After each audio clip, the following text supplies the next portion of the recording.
I played in the jazz band my senior year. I was the drum major at Davidson my senior year. Went to won the ROTC award. By that time, I had already started playing with a local band called the Ghostwriters, which was well known. We're forgetting about a formative event in the 6th grade at the what was that, Azalea Road? The Fondy Fall Festival. The Fondy Fall Festival. Now, he's talked about this a lot. My actual first band I played in was with Robbie, who I mentioned earlier. He lived 3 houses up from me. We had a band. This was during the British invasion, and the band was we called ourselves the Redcoats. Uh-huh. And I played tambourine and sang. I still have the tambourine. You've seen it and played it, yes. And I sang. Robbie played guitar. Later on in life, he became pretty much a bass player.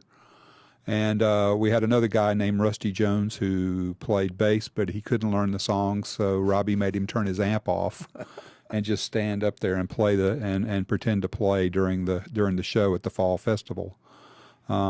We played 2 songs, I'm Not Your Stepping Stone by the Monkees, who were real popular back in 67 or 68.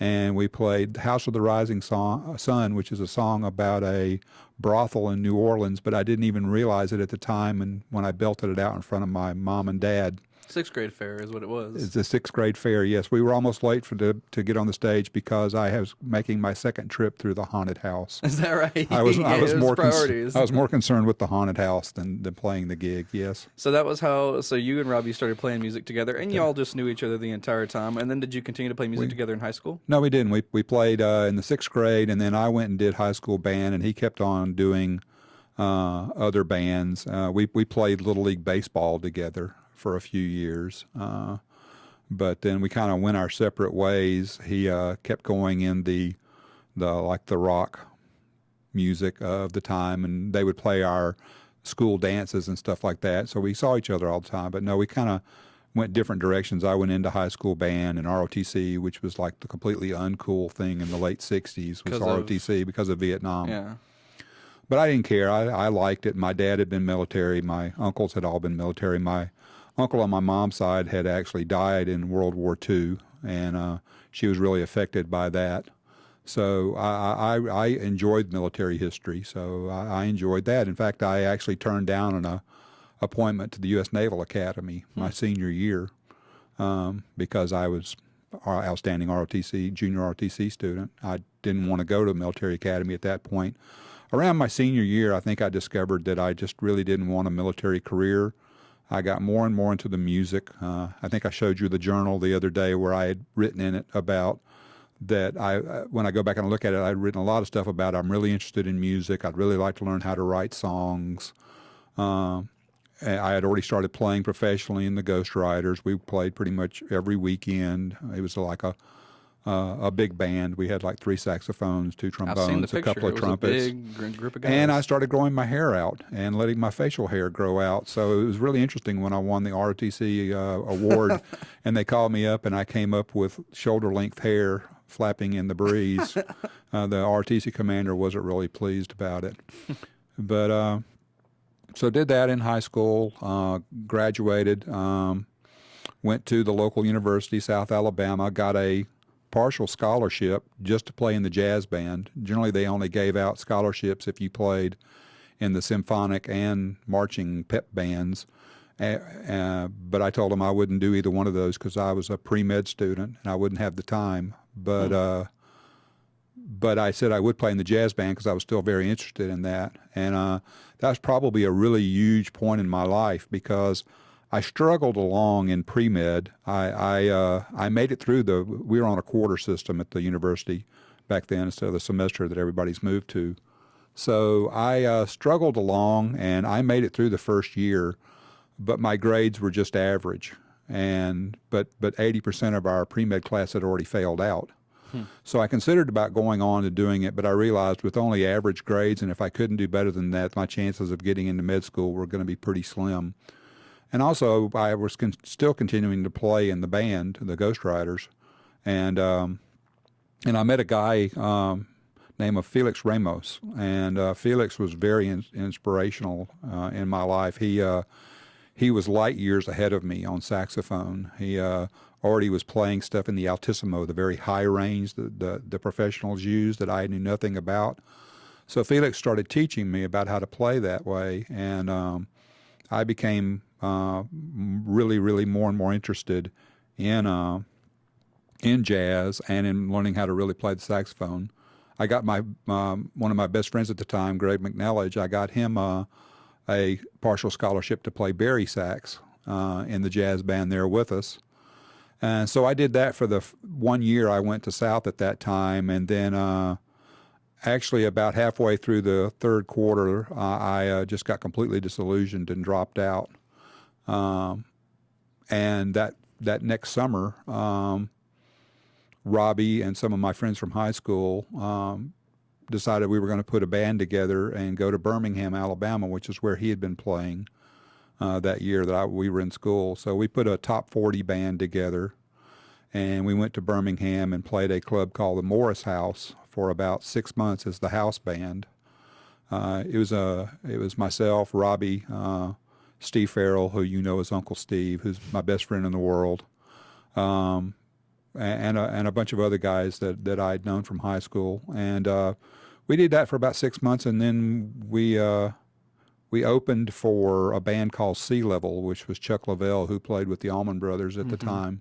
And J-Mo. And J-Mo. And they were very encouraging that we should really reach out and start playing other types of music more. So we decided to go and try to do other things. So we were living in really nice apartments in Hoover, Alabama, had money for food, had money for everything we needed, and went from that to playing blues, pretty much blues music. And within a couple of months, we were living in a condemned house in the south side of Birmingham. It was we did not realize it was condemned at the time. Our keyboard player, his brother-in-law was a real estate agent in Birmingham, and he just kind of knew this house was there and we wouldn't have to pay rent on it, which we always thought was kind of strange why we weren't paying rent. But we lived there for about 6 or 8 months, and we were convinced the house was haunted. The people who had lived there that owned the club that we wound up recording our album at a little while later were convinced that the house was haunted. The wife had claimed to have seen an apparition at the top of the stairs, and that's the reason they left the house. We had some really strange things happen in the house as well that were unexplainable. But we lived in the condemned house, and during that time period, we went more and more into the jazz rock, jazz funk genre. During that time period, we started recording our own album. We worked as session men in a local recording studio, so we would go in and record other people's music and jingles for radio and TV and things like that, and we would swap time with the studio for the work we'd done. Well, the keyboard player also had been doing that for a while, and they were already letting him have time to start recording an album. So we kind of tacked all that together and got enough studio time to record our first album. The name of the band was Backwater. Funny story, Robbie thought Backwater was a peaceful little lake. And it wasn't until I told him one day that a backwater is like a stagnant area of water that's an overflow after a flood. But he still wanted to perceive it as a peaceful little stream somewhere. Yeah, so we kept the name Backwater. We recorded our album. We did half of it live in the club of the people whose house, the condemned house we were staying at. The Midnight Voice. At the Midnight Voice in Birmingham, yep, downtown Birmingham. We did half of it in the studio. We did half of it live. And while we were recording live, Edgar Winter was in town. He was a real popular artist back in the mid-'70s. And he was in town, and they brought him to the club, and he actually came up on stage and played with us and told me I was a better saxophone player than he was and that I should move to Los Angeles. Did he play the saxophone on his albums? Yeah. I didn't know that because I was listening to Frankenstein the other day, and there's a saxophone solo, I think. Yeah, he plays saxophone. I didn't know that. Yeah, that was also around the same time when we were recording the album in the studio. The studio that we worked at also had a limousine service, so they would chauffeur acts that had come into town around. Well, Kiss was in town, And Gene Simmons wanted to see what was going on around town, so they told him, well, a local band's recording an album here in our studio. So he stopped by to see us, and wasn't wearing makeup, which was unheard of in that day. Nobody saw Kiss without their makeup. But he came in one day and he told us our music was great, sounded good, but we weren't ever going to make any money or any kind of a living off of it. We really should just play rock. And we told him, well, we're into it for the art. We're not like you. You don't want to make toys or TV specials. Yeah. But in hindsight, Gene was probably a lot smarter than we were. Well, he's made lots of money.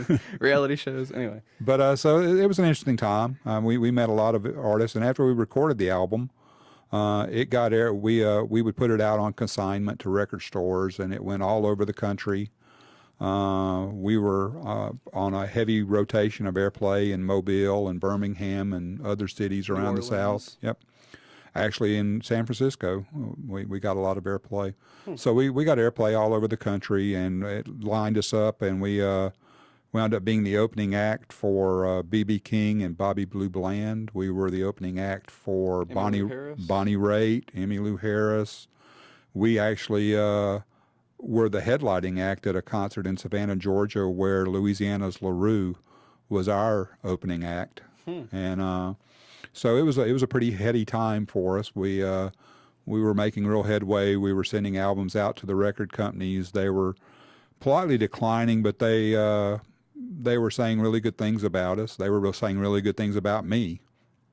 And so we kind of kept down that path, but then we had internal conflicts like so many bands do. Different people wanted to go in different directions with the music, and some people didn't think other people were good enough to stay in the band. So we had a lot of infighting, and then we finally reached a point where we just disbanded. I left, the keyboard player left, the drummer, Scott Pedersen, and Robbie Catlin, who was playing bass then.